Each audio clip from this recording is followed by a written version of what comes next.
Christmas के संदर्भ में हम कुछ विषयों पर गौर करेंगे जो आज हमारी शिक्षा के लिए परमेश्वर हमें सुनाना चाहता है।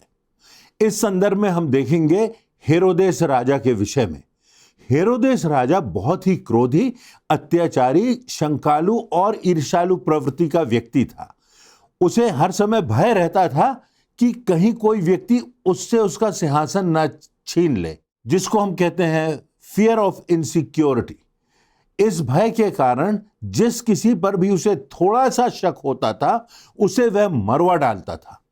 इसी शक के कारण उसने अपनी पत्नी और अपने परिवार के कई बच्चों की हत्याएं करवा दी थी, बहुत से रिश्तेदारों की हत्याएं करवा दी थी।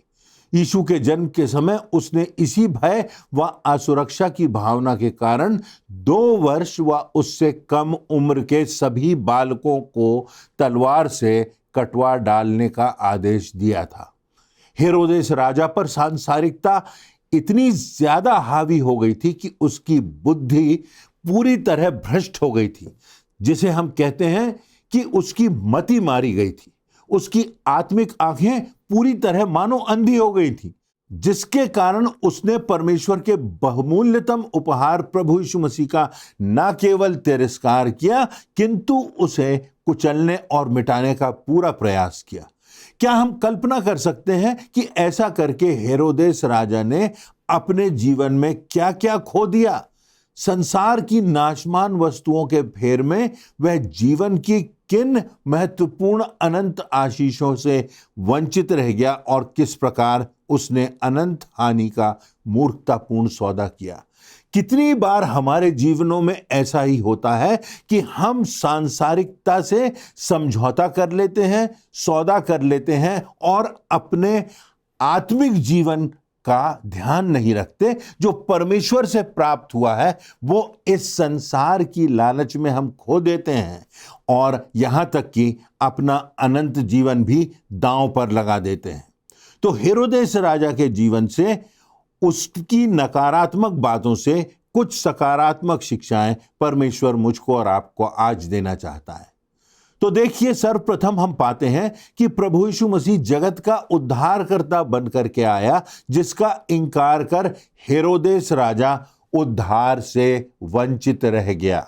उद्धार का सीधा और स्पष्ट अर्थ है पापों की क्षमा और अनंत जीवन की निश्चितता, क्योंकि उद्धार की कीमत प्रभु यीशु मसीह ने अपने पवित्र बलिदान के द्वारा चुकाई है और वही उद्धार देने वाला हमारा अधिकारी है। उसने इस उद्धार को हर उस व्यक्ति के लिए मुफ्त में उपलब्ध करा दिया है, चाहे संसार का कोई भी व्यक्ति हो, कि जो कोई उस पर विश्वास करे और उसे अपना व्यक्तिगत उद्धारकर्ता करके स्वीकार करे, अनंत जीवन उसी का है। प्रेरितों के काम की पुस्तक के 4 अध्याय की 12वीं आयत में स्पष्ट लिखा है, किसी दूसरे के द्वारा उद्धार नहीं, क्योंकि स्वर्ग के नीचे मनुष्यों में कोई और दूसरा नाम नहीं दिया गया जिसके द्वारा मनुष्य उद्धार प्राप्त कर सकें। यूहन्ना रचित सुसमाचार के 3 अध्याय की 17वीं और 18वीं आयत में लिखा हुआ है, परमेश्वर ने अपने पुत्र को जगत में इसलिए नहीं भेजा कि जगत को दोषी ठहराए, परंतु इसलिए कि जगत उसके द्वारा उद्धार पाए। जो उस पर विश्वास करता है वह दोषी नहीं ठहराया जाता, परंतु जो विश्वास नहीं करता वह दोषी ठहराया जा चुका है, क्योंकि उसने परमेश्वर के इकलौते पुत्र पर विश्वास नहीं किया। हेरोदेस अपने पापों में ही लिप्त रहते हुए मृत्यु और अनंत मृत्यु को प्राप्त हुआ। दूसरी बात इसी संदर्भ में, प्रभु यीशु मसीह पिता परमेश्वर के साथ मनुष्यों के टूटे हुए संबंधों को जोड़ने के लिए आए थे। हेरोदेस राजा ने उसकी इस पहल को भी ठुकरा दिया। वास्तव में धर्म एक ऐसा साधन है जिसके द्वारा मनुष्यों का संबंध एकमात्र सच्चे और जीवित परमेश्वर, जो हमारा जीवन दाता है, उससे होता है, जो हमारा सृजनहार है, जो हमारा तारणहार है। परमेश्वर पिता ने हम सब मनुष्यों को अपने स्वरूप में अपनी सर्वोत्कृष्ट सृष्टि करके बनाया है। उसने मनुष्य को अपने द्वारा सृजी हुई हर एक वस्तु का अधिकारी ठहराया है।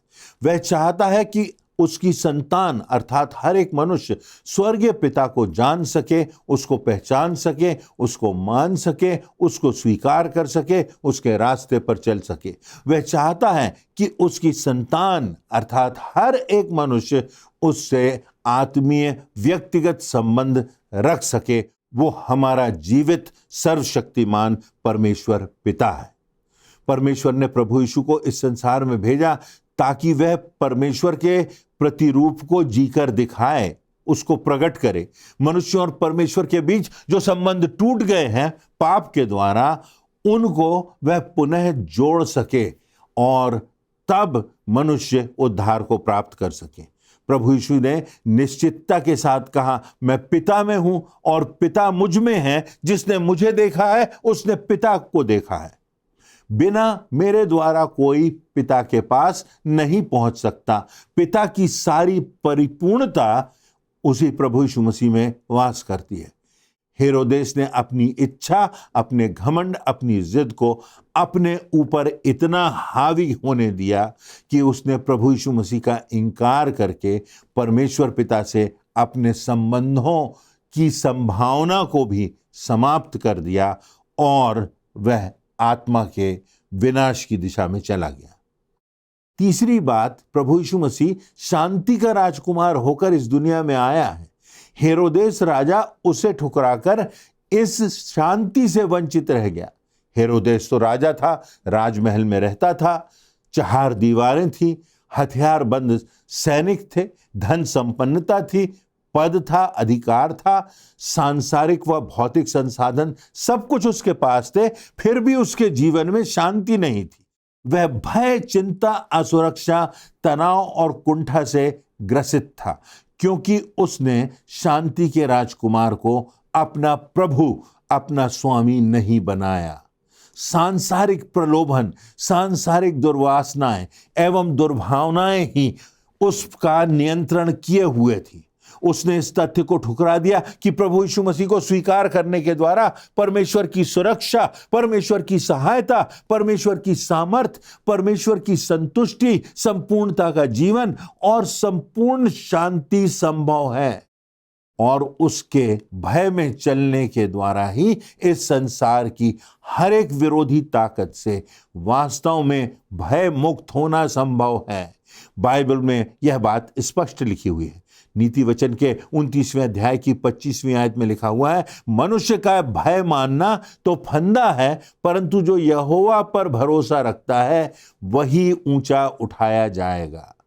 सभोपदेशक की पुस्तक के 5वें अध्याय की 10वीं आयत में लिखा है कि जो रुपए से प्रेम रखता है वह उससे संतुष्ट नहीं होगा और ना ही उससे जो संपन्नता से प्रेम रखता है उसके लाभ से संतुष्ट होगा। यिर्मयाह की पुस्तक के 17वें अध्याय में लिखा है, यहोवा यूं कहता है, शापित है वह व्यक्ति जो मनुष्य पर भरोसा रखता और उसे ही अपना सहारा बनाता है और उसका हृदय यहोवा के विरुद्ध हो जाता है।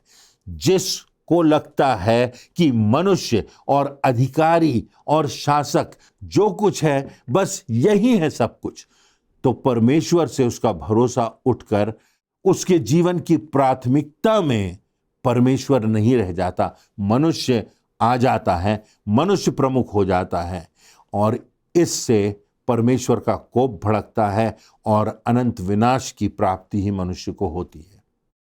चौथी बात, प्रभु यीशु मसीह जगत की ज्योति बन करके आया, किंतु हेरोदेस ने उसका इनकार किया और वह इस संसार के अंधकार में भटकता रहा और अनंत विनाश में, नरक के अंधकार में पहुंच गया। प्रभु यीशु मसीह ने सच्चे परमेश्वर को और उसे ग्रहण योग्य जीवन शैली को मनुष्यों पर प्रकट किया।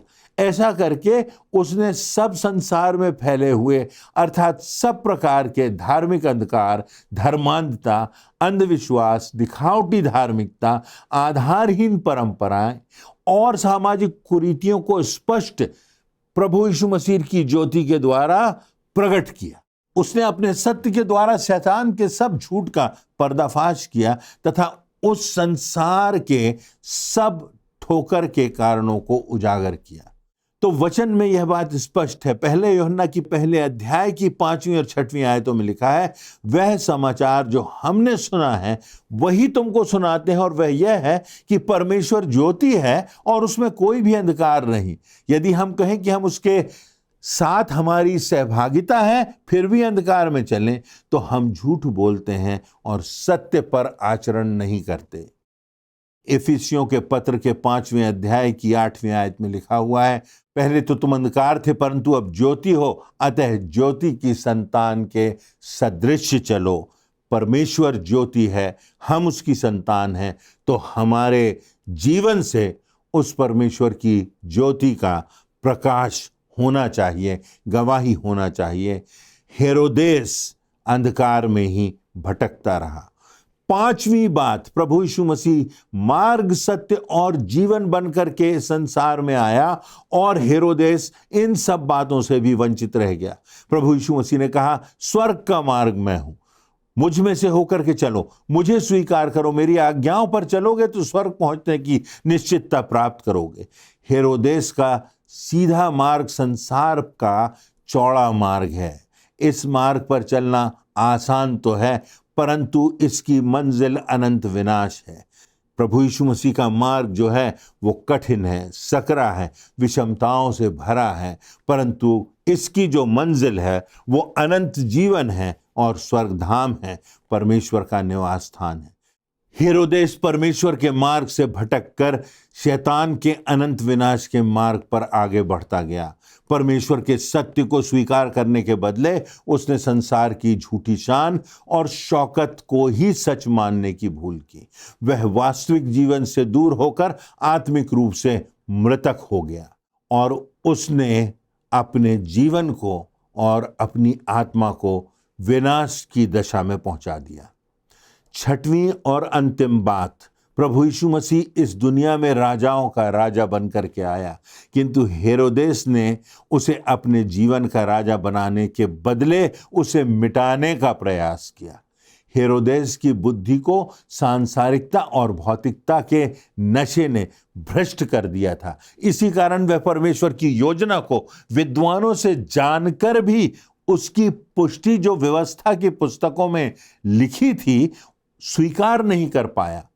उसकी जिद ने उसका नियंत्रण किया और यह जिद ही उसे ले डूबी कि वही राजा है, वही अधिकारी है, उसी का आधिपत्य है, वो सारे संसार पर राज्य करना चाहता है। और इसी नशे की धुन में उसने अपने जीवन और अपनी आत्मा को बर्बाद कर दिया। इसी कारण दाऊद ने भजन संहिता के 19वें अध्याय की 13वीं आयत में लिखा है, अपने दास को ढिठाई के पापों से बचाए रख, वे मुझ पर प्रभुता ना करने पाएं, तब मैं निर्दोष बना रहूंगा और बड़े बड़े अपराधों से बचा रहूंगा। याकूब की पत्री के 4 अध्याय की 4 आयत में लिखा है, हे व्यभिचारिणियों, क्या तुम नहीं जानती कि संसार से मित्रता करना परमेश्वर से शत्रुता करनी है? और यदि कोई संसार से मित्रता रखना चाहता है तो वह अपने आप को परमेश्वर का शत्रु बना लेता है। हेरोदेस की दृष्टि मात्र अपने सिंहासन पर ही केंद्रित थी। उसी को उसने अपनी प्रतिष्ठा का प्रश्न बना लिया, अतः वह परमेश्वर की अनंत की योजना को समझ नहीं पाया। पहला कुरिन्थियों के 15वें अध्याय की 19वीं आयत में लिखा है, यदि हमने केवल इसी जीवन में मसीह पर आशा रखी है तो हमारी दशा सब मनुष्यों से अधिक दयनीय है। हेरोदेस का इतिहास तो है परंतु भविष्य नहीं, उसका भविष्य तो अंधकारमय है। कब्र पर सुनहरे अक्षर तो लिखे जा सकते हैं परंतु कब्र के बाद, मृत्यु के बाद अनंत विनाश ही विनाश है ऐसों का जो घमंड से भरे हैं, जो आत्म केंद्रित हैं, जो अपना अधिकार चाहते हैं, जिनके जीवन में सब कुछ स्वयं का हित हो गया है और जिन्होंने परमेश्वर को और उसके सत्य को नकार दिया है। संसार के चकाचौंध से हमें अपने आप को बचाना है। संसार के आकर्षणों से हमें अपने आप को बचा करके रखना है। हमें इस बात को जानना है कि ये शरीर तो नाशवान है परंतु आत्मा अमर है और इसलिए उस आत्मा का उद्धार हो सके, हम अनंत जीवन पा सकें और संसार के क्षणिक लाभ से, संसार के क्षणिक अधिकार से, संसार के क्षणिक सुख से हम अनंत जीवन को ना खो दें। परमेश्वर ने जो हमारे लिए तैयार किया है, जिस प्रकार हेरोदेस ने खो दिया और उसने प्रभु यीशु मसीह के सत्य को, परमेश्वर के पुत्र को नहीं पहचाना और उसको नाश करने का प्रयास किया।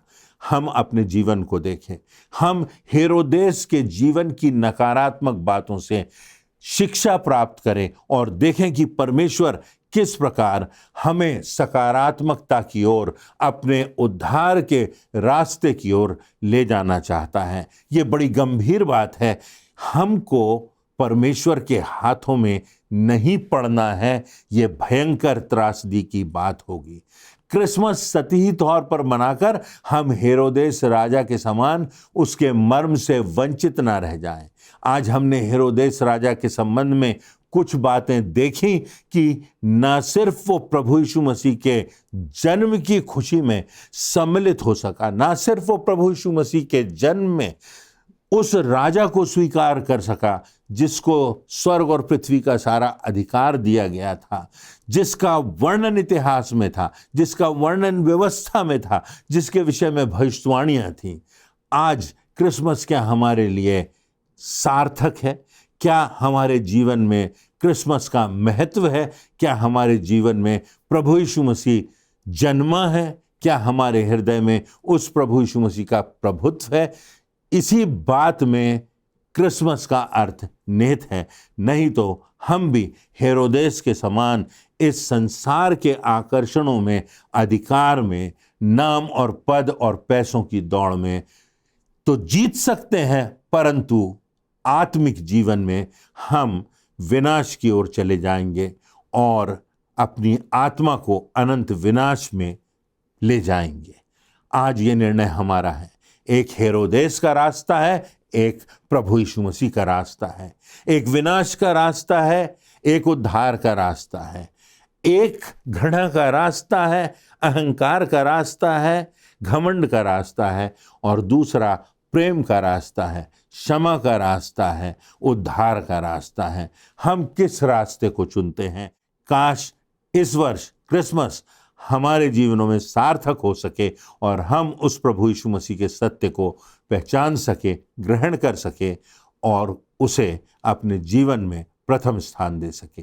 परमेश्वर इन वचनों से आपको आशीषित करे और क्रिसमस का आनंद हमारे जीवनों में भरपूरी से आ सके, क्योंकि प्रभु यीशु मसीह का जन्म हमारे हृदयों में हुआ है।